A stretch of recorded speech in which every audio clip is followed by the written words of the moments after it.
Hello everybody, this is just a quick little, I guess, verbal walkthrough of how I make rattlesnake pins. The key pins as well as my driver pins. As you can see right here, I'm actually about to put a cap on what will be a rattlesnake key pin. I'll explain how I did that in just a moment. Alright.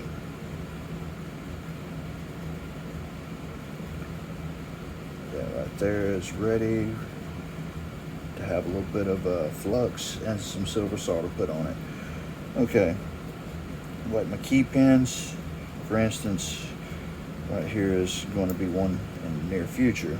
Started out as just a regular key pin, clipped that part in my Dremel, used my needle file, brought it down to at least below 1.5 millimeters. This one's at about 1.4.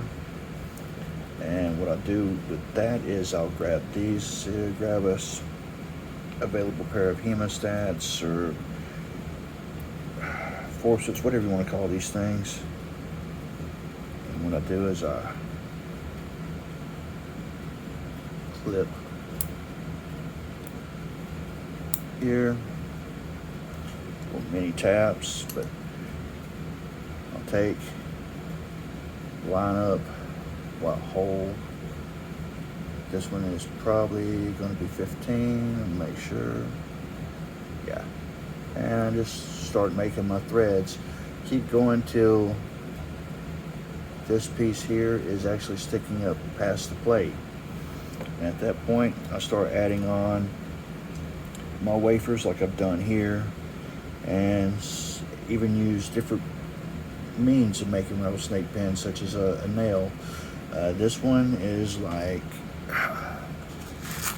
it's these right here, and I use the die, which will be on this foot for this particular one is number 13. And once I've got everything threaded, when I make my the tubing, I just buy from online, and I step it up to whatever size hole I need. And here is actually a piece of it, as it is pretty much in its raw form. I usually use about 3 drill bits to go from the original hole to the bigger hole. Now with I take a measurement of this, and so I take a drill bit, make sure the drill bit is smaller than the diameter of this, using my pair of calipers. And then at that point, I know exactly how big of a hole I need to take that to. And like I said, it's got to be smaller than that, so when I use my tap for the cap, I tap it out, holding it with a pair of those, and of course using a little bit of oil, and tap that completely on through and take it back out, and load up my wafers, put the cap on, screw it all the way down, leave whatever amount of room I want to leave there, take a measurement of how tall it is. Then I clip it up into the vise, put a little bit of flux, then silver solder it. I use a Dremel cordless. I'll show you what that looks like. That's this thing here. It's pretty much good to go. I love this thing. It's not hot right now, so that's good. But yeah, it heats up pretty good. It does what I need to do. I've seen good reviews on this.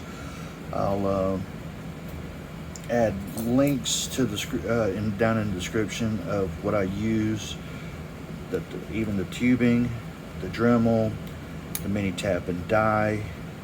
Let's see, the pinning vise stuff. It comes with the different bits. An equivalent to this, because these handles are hard to find now at micromark.com, but I've run across some others, and these blades, they're a little bit expensive for $5. They run about $12. I found a site that's actually a place that's got them a lot, about half the price, about $5-6. I'll include both links to this blade, this handle, as well as the cheaper versions for, you know, which are just as good as that, down below. If somebody wants to know more about the process that I use to do this, I can break down in a video, actually a series of videos showing. If you have any questions, if you want me to break down into a series of videos, that's what I'll do.